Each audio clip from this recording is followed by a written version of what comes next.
My daughter kept drawing, the man watching me, until I realized who he really was. Story. The first time my toddler handed me the drawing, I smiled. A tall man standing in the corner of her room, watching. Then she looked up at me and whispered, "Mommy, he watches you too." My smile disappeared instantly, because we lived alone.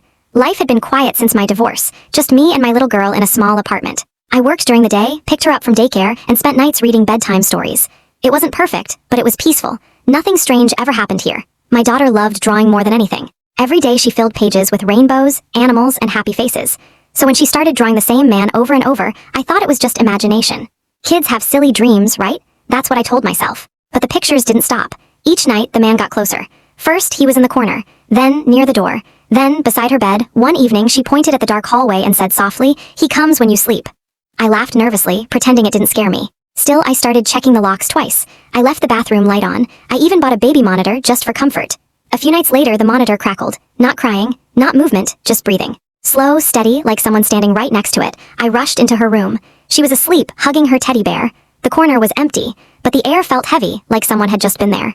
The next morning, she drew something different. The man wasn't faceless anymore. She added a small detail around his neck.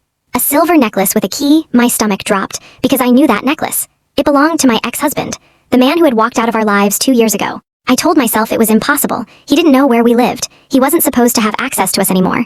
But that night, fear kept me awake. At exactly 3:07 a.m., the baby monitor flickered again. The breathing returned. Then a whisper came through. "She remembers me." My heart pounded as I ran into her room, and this time I saw him. A tall figure standing in the corner. Not a shadow, not a dream, a real man. He stepped forward slowly. The silver key necklace glinted in the moonlight, but when he lifted his face, I froze. It wasn't my ex-husband. It was me, older, pale, with tired eyes that looked like they'd cried for years. She whispered, "Mommy, it's you." The figure spoke softly. "I'm what happens if you don't leave."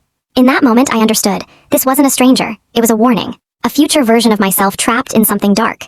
The next day, I packed everything. I didn't hesitate. We left the apartment and never returned. Some places don't feel haunted until they show you who you could become.